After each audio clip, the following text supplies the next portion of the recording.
untuk tinggal di luar selama 1 tahun.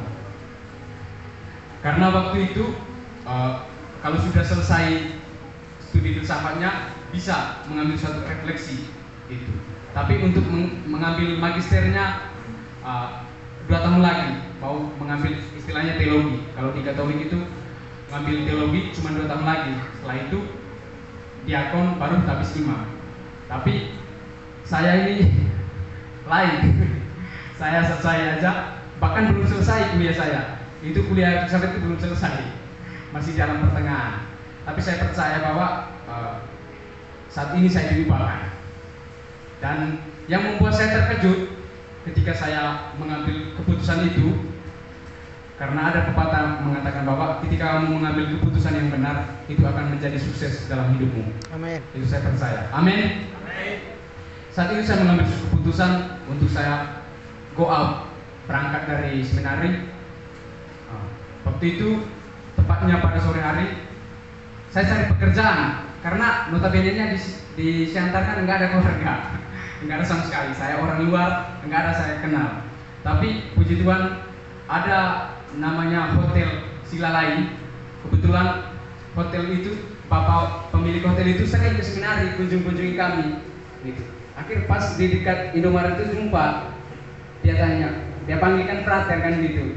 Biasanya kami pakai jubah kan gitu. Dia bilang, frater.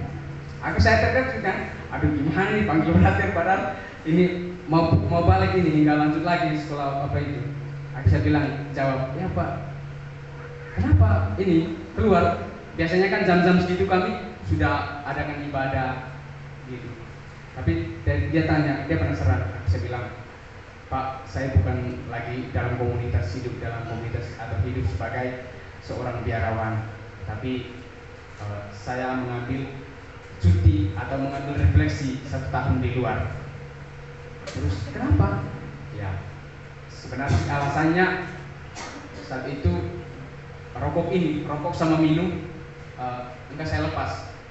Rokok, bayangkan satu bulan 1 selop. Bayangkan 1 bulan 1 selop. Itu pun rokok bukan saya sendiri ya, dengan teman-teman.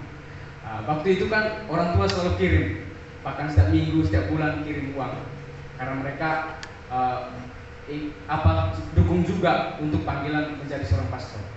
Tapi rencana Tuhan bukan seperti itu kan. Setiap bulan mereka kirim uang. Akhir uang itu saya manfaatkan untuk beli rokok, beli minuman keras, dan mabuk-mabukan di seminari. Tapi yang lebih anehnya, pastor-pastor nggak tahu bahwa ternyata saya orangnya perokok dan pemabuk.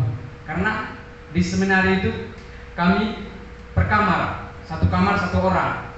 Di dalam kamar itu sudah sediakan perpustakaan, sediakan kamar mandi dalam, sehingga jarang keluar gitu. Sehingga kesempatan untuk merokok ya di kamar mandi dan minum juga. Saat itu saya ajak teman-teman, bahkan setiap malam ajak ke kamarku, mau minum bir, minum apa. Itulah artinya saya menggambarkan bahwa hidup saya ini seperti anak yang hilang. Di Lukas 15 ya, berbicara perumpamaan tentang anak yang hilang.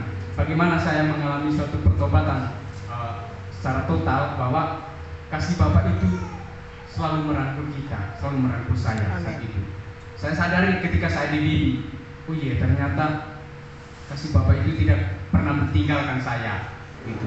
Walaupun di sisi lain ketika saya masuk ke Bibi, orang tua saja tidak setuju.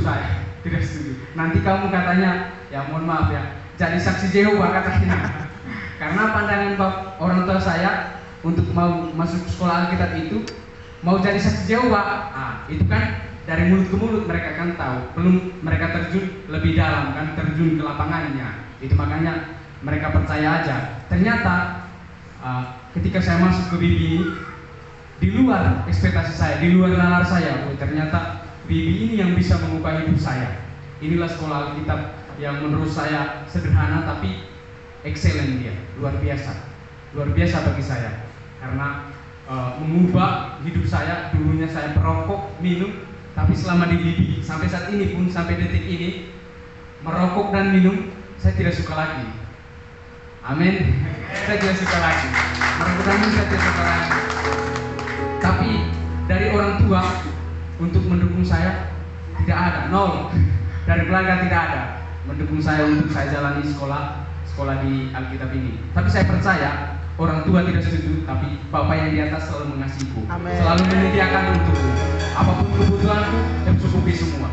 Sampai saat ini pun saya selalu Bapa selalu menyediakan dan tidak ada kekurangan suatu apapun, karena kasihnya tak terbatas, kuasanya tak terbatas dalam hidup saya.